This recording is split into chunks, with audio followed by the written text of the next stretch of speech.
Lee Hogan here, VIP Boxing, down at Elite Boxing in Bolton with Ryan Macmillan, who makes his debut on our show that kickstart the new season after the summer break. We're in Blackpool on a cracking show, mate. Yeah, Winter Gardens. I've heard I've heard really good things about it, but I've never been down there myself. But so they do the darts, right? What's that? Yeah, you do the darts there, yeah, and they used to do. I think the last time we was the Sky cameras down there was prize fight. The last prize fight I think was done down there. Get great old venue. We've gone up really upmarket on that. We've got a new lighting rig down there, and we've got a great top of the bill. We've got a young Jacob Rowe going for his first title. So yeah, I think you're quite fortunate, mate. It's quite a high-profile show for us because it's our first one. Yeah. Going live with Talk Sport as well. Yeah. We've got Dan Reese on the comms, and we've got Don McGuinness presenting the show. So nice. Yeah, going. Yeah, I feel fortunate to be on it, mate. It's been a long road to get here, but I'm just fortunate to be on a great show. I know got a couple of local boxers around our way, professionals that haven't managed to box in the Winter Gardens yet. So it'll be a first for us, for North Wales boxing anyway. So feel happy to be the first person to be doing that. Sold a shed load of tickets as well, so we're looking to take over the venue and make a statement. So I'm looking forward to it. Well, it's a top night out, Blackpool, isn't it? It's the Northwest answer to Vegas. Yeah. But let's find out about you then, because as you just mentioned there, North Wales, you're from Llandudno. Yeah. How did you find your way down here in Bolton at Elite? Because you're managed by Alex Mattvienko, aren't you? I am. Yeah. It's a mad story. So I'm self-trained. I coach myself. Where we're from Colton Bay actually, a little bit closer to here than Llandudno. It's about 20 minutes down the road. Yeah. So I coach myself, and I've been coaching myself for 10 years, whether it's right or whether it's wrong. I've been building a business, I've had a family, etc. So I didn't really have a coaching background, and the guys in my gym are majority white collar and licensed fighters.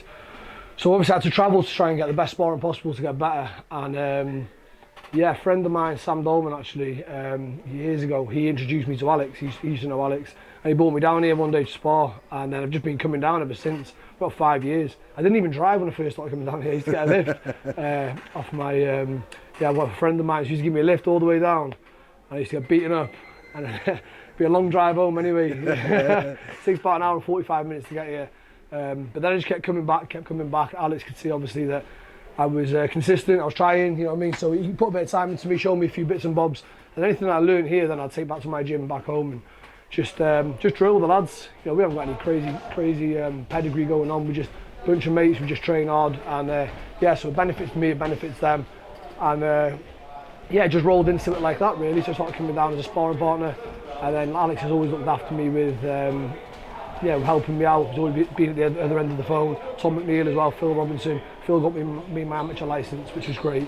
So obviously, as you know, you need an amateur licence now, don't you, to get it's like, I think just over the last 18 months they've brought that rule in, haven't they? Yeah. Because I know with a few lads who've just turned over with us, they forced them into having a few amateur fights, just to make sure that they're ready for this game. And after watching you today, I'm pretty sure you're ready, mate, because I just watched 6 great rounds there.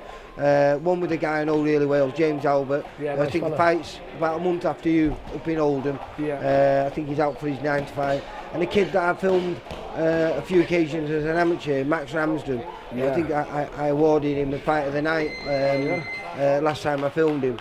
Good night. And I believe, I'm going to have to go and find out, but I believe I filmed you having one of your amateur fights for bowling against a kid from the Isle of Man. That'll be the second fight, stoppage second round in, where was it? It was at the Holiday Inn in Bolton. Mad. I didn't know that, you have to send it me. I'll send it you. I have sent it all. I've still not seen that fight, so you have to send it me. And good to watch that, because it was an explosive performance. It was good. Well, let's find out a little bit more about you then. So how old are you now? Just turned 30. Just turned 30? Yeah. So was this one of those things, this is like, a bucket list? Because, like I say, everyone I think who's involved, and you can see by the shape of you, that you look after yourself. So you probably live a healthy life. Yeah.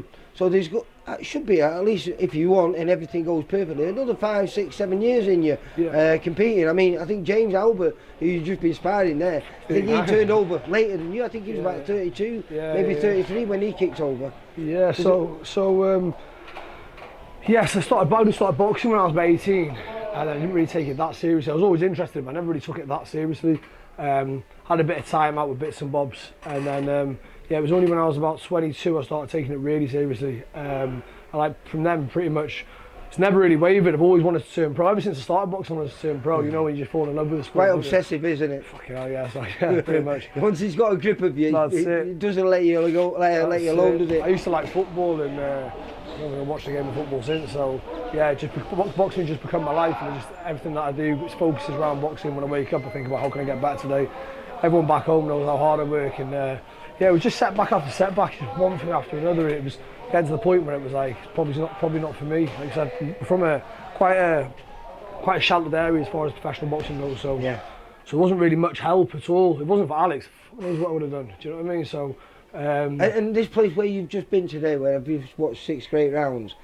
What a fantastic place for you to be. Brilliant. Because you never know who turns up here. Well, that's it. That's why I like going to Thailand as well. I train a lot in Thailand. Yeah. I go over there to train. I've competed over there as well.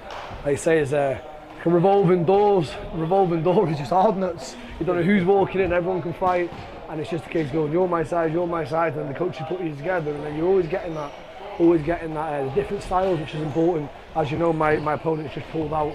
Well, we had your match with Harry Matthews, who's very, very experienced. Yeah, very nice fellow as well. Yeah, but he would have pulled out for no reason, but glad to have a replacement as well. So, with that again, how big's Harry? 5'6", 5'7"? No, he's about 5'8", but he's built like stocky, a tank. Yeah, absolutely built like a tank. And then replacement opponent's like 6'3", and he's like that. So that's what I mean. It's never. That's when people say to me, "You're ready? Like, what are the tactics?" It's been the same throughout my whole career, especially as like an unlicensed fighter. People pulling out on the day, just constantly changing opponents. So it's never really fazed me. I just focus on what I can do, and then I'll handle the challenge when I get to it. But I quite like what you do, because you're quite aggressive. You're very come forward. You very rarely take a backward step. Yeah. You're a good body puncher. Just watched with James there. You caught some sweet shots there. Yeah. So I presume, but I presume you're going to be exciting to watch, all mate. Is that something that you've always thought about yourself? Because for me, I wasn't technically the best fighter in the world, but I was fun to watch, and that is important because it's an entertainment sport. You've got to put bums on seats, and you've got to make people excited, and I think your style seems to do that. I appreciate that, thank you. Yeah, that is my style. My nickname's the Butcher. Becoming a butcher people sounds daft. But that's it. Like I say, I come forward, work the body, work the head. I just like mixing up heads and body, mixing up and down. But like you say, I try not to take a footstep back. I think that's why a lot of people come to watch me, because I'm there to knock people out at the end of the day. And yeah, that's my main goal. It's not about sort of point scoring. I know I'm not the most skilled boxer. I never had an amateur pedigree, like I said. And I'm 90% self-trained. So the stuff that I do is just, I'm a fighter by heart. I was a fighter that became a boxer, not a boxer that became a fighter, if that makes sense.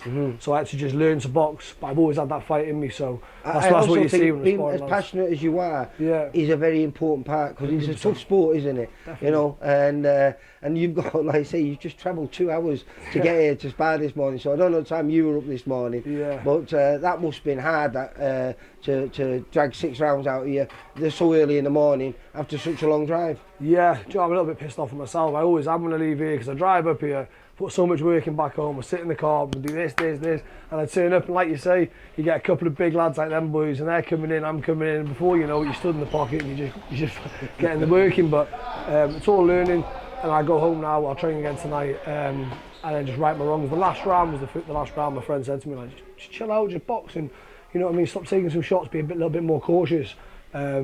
And I did, and it was the best round. It was easy, and sometimes because I haven't had a coach, I've never had anyone to sort of to tell me, chill out, practice this, practice that. I just sort of coach myself in my head when I'm sparring, when I'm fighting. Who's going to be in your corner on the night? Will Alex be in your corner? Tom McNeil will be, Alex in a different show, so Tom's in my corner. I got on really well with Tom. Good guy. I trust what he says. He's a really nice fella. So, but yeah, just a couple of bits to iron out. Not only that, mate, but camp gets a hold of you, doesn't it, mate? You know, the dieting, the training. It's getting like 2 weeks out now, so this is the last hard week of training. I'll be honest, I feel tired. I've got a shitload going on, so I'm going to be too hard on myself about this, but I'm just glad you enjoyed it and you give me a little props at the end. Often, you know, I've been in training camps and I get to watch the final spar for guys who are getting ready for world titles. Yeah. And it's never the best spar. Of course. Because, like you say, you're in the final hard week of training. Yeah. Dieting's kicking in. Yeah. It's training. And the kids that you're fighting, they're fully fueled. Yeah. And they've got no fight date or anything. And, you know, it does often hard.